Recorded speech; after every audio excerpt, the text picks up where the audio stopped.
Minha gente, nesta quinta-feira da quarta semana da Quaresma, o Evangelho é tirado de São João, capítulo 5, versículos de 31 a 47. João 5, de 31 a 47. Jesus disse aos judeus: se eu der testemunho de mim mesmo, meu testemunho não é verdadeiro. Outro é aquele que dá testemunho de mim, e sei que é verdadeiro o testemunho que presta de mim. Vós enviastes emissários a João, e ele deu testemunho da verdade. Eu, no entanto, não dependo do testemunho de homem, mas falo isso para que sejais salvos. Ele era a lâmpada que arde e ilumina, e vós quisestes vos alegrar por um momento com sua luz. Eu, porém, tenho testemunho maior que o de João, as obras que o Pai me encarregou de consumar. Tais obras eu as faço, e elas dão testemunho de que o Pai me enviou. Também o Pai que me enviou dá testemunho de mim. Jamais ouvistes a sua voz, nem contemplastes a sua face. E a sua palavra não permanece em vós, porque não credes naquele que me enviou. Vós prescrutais as Escrituras, porque julgais ter nelas a vida eterna. Ora, são elas que dão testemunho de mim. Vós, porém, não quereis vir a mim para ter a vida. Não recebo a glória que vem dos homens. Mas eu vos conheço, não tendes em vós o amor de Deus. Vim em nome de meu Pai, mas não me acolheis. Se alguém viesse em seu próprio nome, vós o acolheríeis. Como podeis crer, vós que recebeis glória uns dos outros, mas não procurais a glória que vem do Deus único? Não penseis que vos acusarei diante do Pai. Moisés é vosso acusador, ele em quem pusestes a vossa esperança. Se cresseis em Moisés, haveríeis de crer em mim, porque foi a meu respeito que ele escreveu. Mas se não credes em seus escritos, como crereis em minhas palavras? Palavra da salvação, glória a vós, Senhor. Amados irmãos e irmãs, nesta quinta-feira da quarta semana do tempo da Quaresma, nesta quarta semana da Quaresma, nós já estamos lendo o Evangelho de São João e assim será até o final do tempo pascal. Nós damos uma pausa nos Evangelhos sinóticos e vamos agora entrando na leitura do Evangelho de São João, que é justamente o Evangelho que a liturgia reserva para esses tempos fortes. Esta reta final da Quaresma e também o tempo da Páscoa todinho. É lógico que na Semana Santa e nas oitavas de Páscoa nós vamos ter ali alguns evangelhos sinóticos lidos, mas basicamente até Pentecostes nós leremos o Evangelho de São João. E hoje, na verdade, já na terça-feira nós começamos a ler o capítulo 5 de São João, que é justamente este sinal que Jesus faz curando aquele homem enfermo há 38 anos e aquele homem que vai se curar na piscina de Betesda e depois há aquele confronto com os judeus porque eles veem que aquele homem foi curado num dia de sábado. Mais uma vez, Jesus tendo dificuldades com as autoridades do judaísmo por conta que Jesus curava no dia de sábado. Então, quando o Evangelho fala que Jesus estava, que os judeus queriam matar Jesus, que os judeus questionavam o fato de Jesus estar curando em dia de sábado, quando João fala dos judeus, ele está se referindo às autoridades religiosas do judaísmo. Ele não está se referindo especificamente do povo judeu. A gente precisa fazer essa diferenciação clara, João está dizendo sobre as autoridades. Então, toda vez que João fala, os judeus o mataram, os judeus o queriam matar, os judeus questionaram, ele está se referindo das autoridades, aqueles que os sinóticos dizem, como os escribas, como os fariseus, aqueles que eram fiéis cumpridores da lei, fiéis seguidores da lei mosaica, da lei deixada por Moisés. E após fazer esta cura daquele homem, vocês se lembram no evangelho da terça-feira e também no evangelho de ontem, o evangelho de ontem dizia, né, Jesus dizendo que ele veio da parte do Pai, e Jesus fala, meu Pai trabalha até agora e eu também trabalho, lá no versículo 17. Então os judeus com mais empenho procuravam matá-lo, pois além de violar o sábado, ele dizia ser Deus, o seu próprio Pai, fazendo-se assim igual a Deus. Então veja, os judeus, as autoridades, começavam também a tramar a morte de Jesus. O texto é claro, eles queriam matar Jesus, porque além de violar o sábado, que vocês sabem que no sábado não se podia fazer nada, absolutamente nada, além de violar o sábado, Jesus ele estava dizendo que ele vinha do Pai, que ele recebia a autoridade do Pai. Então, os judeus acusavam-no de blasfêmia, de afrontar Deus. Então, dizendo-se filho de Deus, Jesus fazia-se igual a Deus. E isso era para eles uma ofensa. Mas Jesus, após esta cura, Jesus daquele homem doente no dia de sábado, Jesus faz este longo discurso. João coloca este longo discurso no capítulo 5, justamente para...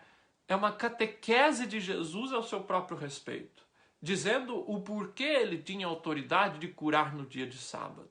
O porquê ele tinha aquela autoridade, porque ele podia violar a norma do sábado. Aquilo que os sinóticos já diziam, olha, o sábado foi feito para o homem, a lei foi feita para a vida do homem e não o ser humano para servir à lei.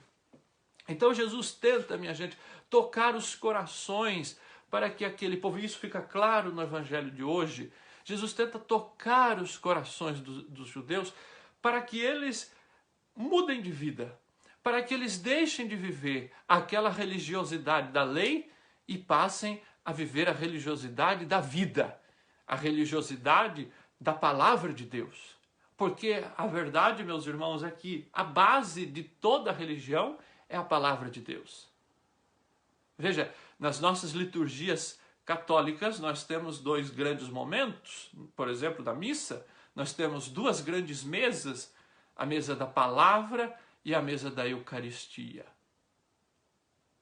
Muitas vezes nós devotamos muito a Eucaristia e nos esquecemos de devotar também a palavra de Deus.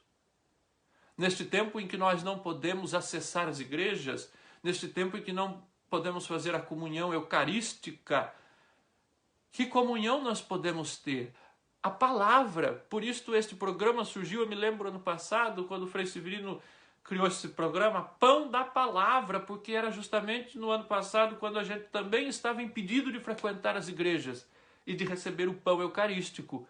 Então foi criado esse programa Pão da Palavra, porque justamente na impossibilidade de fazermos a comunhão eucarística, a comunhão sacramental, nós temos este grande pão, este pão que nos sustenta tanto quanto a Eucaristia, que é a palavra de Deus, e que, para falar a verdade para vocês, é o pão que é capaz de mudar a nossa vida. Porque é o pão da palavra que vai justamente tocar na nossa mente, no nosso coração, para que nós possamos mudar de vida. É o pão é a palavra de Deus que vai fazer com que eu reflita e faça o meu exame de consciência para ver o que é que eu preciso mudar na minha vida. O exame de consciência, quando a gente vai se confessar, como é que a gente faz o exame de consciência? Confrontando a nossa vida com a palavra de Deus. Eu tenho vivido o Evangelho, eu tenho procurado viver a palavra de Deus. E é justamente isso que Nosso Senhor no Evangelho de hoje faz. confrontando e discursando aos judeus, aos religiosos do judaísmo de sua época. Ele vai dizer, olha, vocês, o coração de vocês não está em Deus, porque vocês estão fechados. Vocês falam de Deus, vocês falam da lei, vocês seguem esta lei, mas a verdade é que o coração de vocês está muito distante do coração de Deus, é o que Jesus está dizendo. Ele diz, e não sou eu que vou julgar vocês, não sou eu que vou condenar vocês, vocês vão ser julgados por Moisés, de que vocês falam tanto. Deste Moisés que vocês tanto falam, desta lei que vocês tanto falam, desta lei que vocês se preocupam tanto com a casca, com a letra da lei, com cada vírgula, com cada ponto. Esta lei do sábado que vocês querem tanto, mas que vocês não colocam o espírito da lei. Vocês não têm o espírito da lei. Vocês querem seguir a lei, mas vocês não têm o espírito da lei. E é justamente isso que Jesus vem nos colocar. E no evangelho de ontem, então Jesus dizia que ele veio para fazer as obras do Pai com a autoridade dada pelo Pai. Ele veio para fazer as obras do Pai, é fazer a vontade do Pai. Aquilo que sai do coração de Deus, Jesus veio para cumprir. Por isso Jesus é o novo Adão, porque enquanto no Gênesis Adão é aquele que desobedece a Deus, Jesus é aquele que é fiel a Deus, que é fiel ao Pai. E hoje no Evangelho nós vemos o testemunho de Jesus. Nós vemos no Evangelho hoje 3 testemunhos sobre Jesus. Primeiro, as obras. As obras de Jesus, minha gente, é que dão testemunho dele mesmo. Porque as obras que Jesus faz revelam a sua fidelidade ao Pai. Tudo o que Jesus faz é para cumprir a vontade do Pai. Então, todo o bem que Jesus faz. Então, quando Jesus cura, ele está curando para revelar a misericórdia do Pai.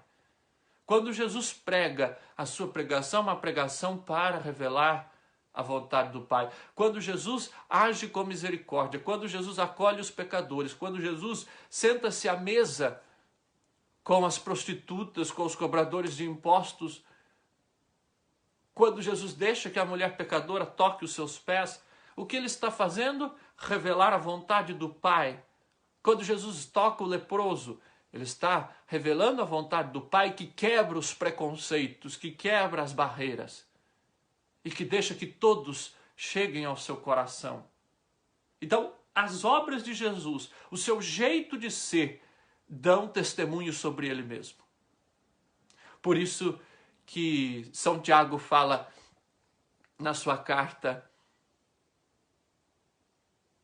mostra-me a tua fé sem as obras, que eu mostrarei a minha fé através das minhas obras. Então, meus irmãos, este primeiro ponto sobre o testemunho de Jesus, as obras, também serve para nós. As nossas obras dão testemunho da nossa fé. O que eu digo, o que eu falo, o que eu faço, a forma como eu me comporto nesta pandemia, dá testemunho da minha fé? A forma como eu me preocupo nesta pandemia, a forma como eu respeito a vida das pessoas nesta pandemia, dá testemunho da minha fé? Ou dá testemunho do meu egoísmo, que eu penso no meu direito de ficar andando para lá e para cá, de ficar me juntando com tanta gente? O que é que as minhas obras dizem da minha fé neste momento? É assim que nós damos testemunho da nossa fé, a partir daquilo que fazemos. Mas também há um outro testemunho a respeito de Jesus. E este é o testemunho do Pai. Jesus vai dizer: o Pai dá testemunho de mim, o Pai que me enviou dá testemunho de mim, mas vocês jamais ouviram a sua voz, nem contemplam a sua face. Porque como é que nós ouvimos a voz do Pai? através de Jesus. E se a gente não quer enxergar as ações de Jesus como ações do Pai, nós não vamos ver a face de Deus. Porque como João fala no seu evangelho, no prólogo, no capítulo 1, ele diz, ninguém viu o Pai, a não ser aquele a quem o Pai enviou. E vendo aquele a quem o Pai enviou, nós vemos o Pai. Então, o Pai dá testemunho de Jesus, mas para ver este testemunho do Pai sobre Jesus, nós precisamos ter o coração aberto.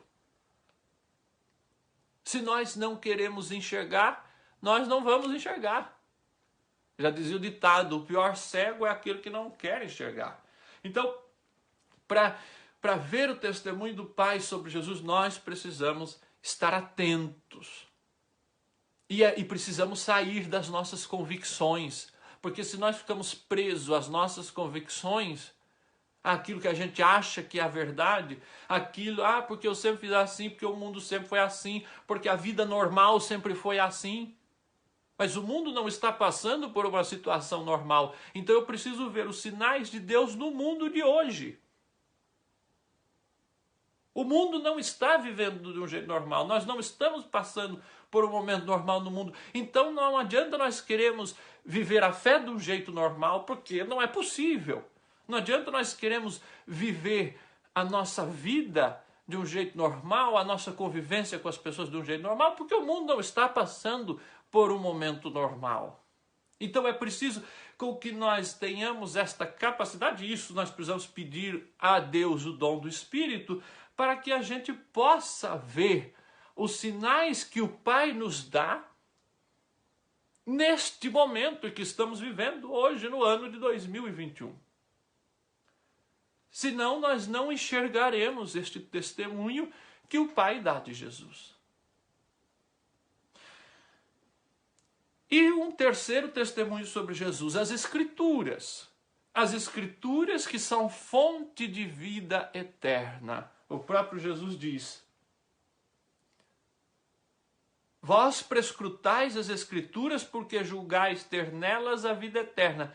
Ora, são elas que dão testemunho de mim. Então Jesus está dizendo para os judeus, olha, vocês falam tanto das Escrituras, vocês leem tanto as Escrituras, vocês conhecem tanto as leis, vocês acreditam que essas leis tragam a vida eterna? Sim, elas podem trazer. Na verdade, não é que a lei, que as Escrituras trazem a vida eterna, mas elas nos conduzem para a vida eterna. Para chegar à vida eterna é preciso seguir, caminhar e não esperar que a vida eterna venha até nós. Bom, a vida eterna já veio até nós através de Jesus, mas agora eu preciso caminhar para alcançá-la. Então, a Escritura, Jesus diz, mostra justamente o caminho para viver a vontade de Deus. Então, essas três figuras, esses três pontos, podemos dizer, é que dão testemunho de Jesus, o Evangelho de hoje nos ensina. Primeiro, as obras de Jesus. Depois, o próprio Pai que envia Jesus. E terceiro, a palavra, as Escrituras. As Escrituras falam sobre Jesus. Se nós pegarmos, minha gente, todas as Escrituras desde o Antigo Testamento, nós temos ali, nós vamos ver que elas nos conduzem até Jesus. Elas nos conduzem até Jesus. Então, ler as Escrituras para ter a vida eterna, era isso que faziam os fariseus e os escribas, mas eles não queriam encontrar a vida em Jesus. E é por isso que Jesus diz, vocês não tendes o amor de Deus. Olha como é que Jesus é incisivo, corajoso e veemente. Vocês não têm o amor de Deus. Olha o que Jesus está falando. Minha gente, oxalá esta palavra não seja a nosso respeito, mas eu acho que é. Eu fico pensando, quando meditava, preparando esta reflexão, eu pensava, meu Deus do céu, será que Jesus está dizendo também para mim, Rafael, você não tem o amor de Deus? É para a gente pensar. Como é que eu vivo esta palavra que eu leio? Como é que eu vivo esta palavra que eu ensino para vocês? Que eu prego? Como é que eu vivo esta palavra? Os fariseus, os escribas, os judeus, enfim, eles viviam fechados. É isso que Jesus denuncia. Eles não tinham o amor de Deus porque estavam fechados, não queriam este amor. Não queriam acolher a graça. E muitas vezes isso acontece conosco. Nós achamos que cumprir a vontade de Deus é seguir um monte de normas, seguir um monte de preceitos. E se eu não sigo aqueles preceitos, ou se alguém não segue, ou se eu sigo, eu sou melhor do que o outro que não segue. E aí a gente vai criando uma religião de meritocracia. Minha gente, meritocracia já chega, já basta nas empresas, já basta nos concursos. Religião não é meritocracia, religião é graça de Deus. Religião é misericórdia de Deus. Mas religião é compromisso. E aí eu preciso me comprometer para cultivar no meu coração esta proposta que a palavra de Deus me dá. Então os fariseus não queriam este comprometimento com o plano de Deus. E buscavam então a glória humana, é o que Jesus diz. Vocês não acolhem a glória de Deus, vocês estão preocupados com a glória humana, com aquilo que é mundano. E o que é mais mundano do que a vaidade? O que é mais mundano do que o orgulho? Não há nada mais mundano do que a vaidade. Não há nada mais mundano do que o orgulho. E Jesus fala, é Moisés que vai julgar vocês, mas vocês nem creem em Moisés, nem em Moisés vocês creem. Vocês estão presos à letra da lei, ao sábado. Vocês não buscam a glória que vem de Deus. E qual é a glória que vem de Deus? É o bem comum, é o bem dos irmãos. Esta é a glória de Deus. Para que Deus cria o mundo? Para colocar a família humana para ser feliz? É para isso. Para isso Deus cria o mundo. Para que o mundo seja esse lugar onde a família humana possa viver em harmonia. Lógico, nós sabemos que este mundo não é tudo, nós sabemos que este mundo é passageiro, esta vida é passageira, nós estamos vendo nessa pandemia como que a vida é um sopro, mas é vivendo neste mundo que nós vamos chegar à eternidade, então não tem como nós negarmos a vida neste mundo. E é neste mundo que Deus nos coloca para cuidarmos uns dos outros, porque na eternidade Deus vai cuidar. É aqui que nós precisamos cuidar uns dos outros. E cuidar uns dos outros para que as pessoas tenham vida. E não cuidar dos outros para querer cuidar da vida dos outros, para querer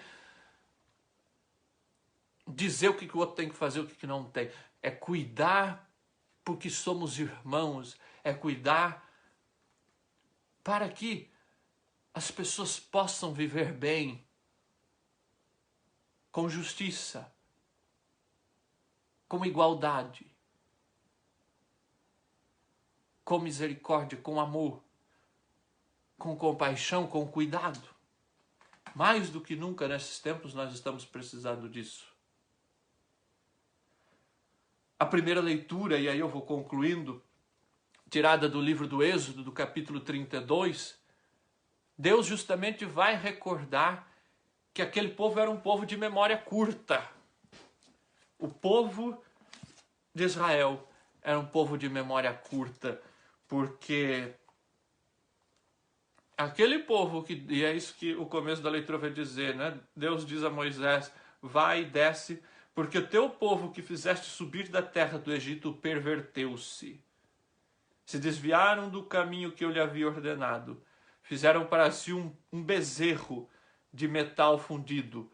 O adoraram, lhe ofereceram sacrifícios e disseram, este é o teu Deus, ó Israel, que te fez subir do país do Egito.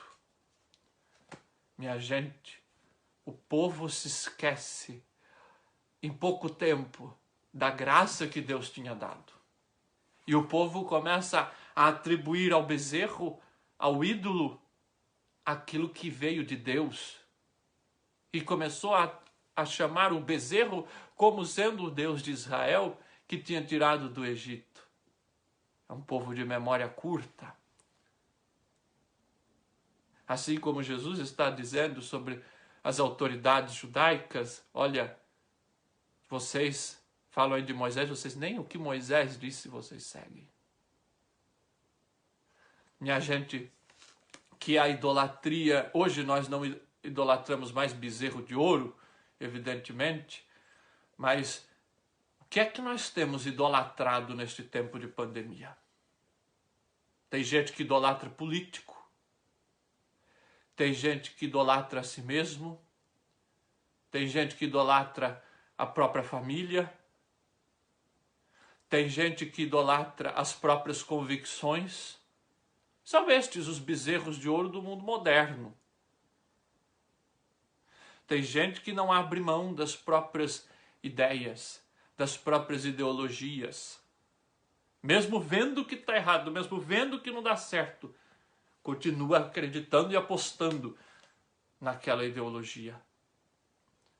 Mesmo vendo que a pandemia está aí, matando tanta gente, tirando tantas vidas, continua dizendo que não existe, que aumentam.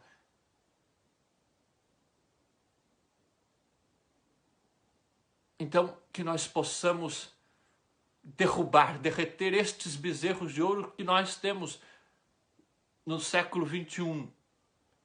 O bezerro de ouro da nossa própria vaidade. A quaresma é esse tempo de conversão. Que nós possamos nos converter. Quebrar estes bezerros de ouro que muitas vezes nós colocamos no lugar de Deus. E que muitas vezes nós fazemos como sendo o nosso próprio Deus.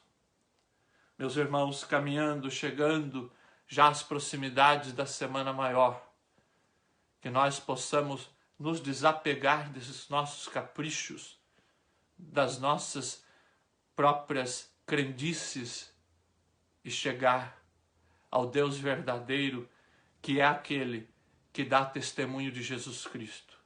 E que nós possamos fazer das nossas obras mais semelhantes às obras de Jesus. Porque no fim da vida, quando chegarmos diante do justo juiz, são as nossas obras que darão testemunho de nós. E que possamos um dia ouvir do Senhor: bem-vindos, benditos do meu Pai, porque fizestes o bem aos meus irmãos, sobretudo aos mais pequeninos. Louvado seja nosso Senhor Jesus Cristo, para sempre seja louvado.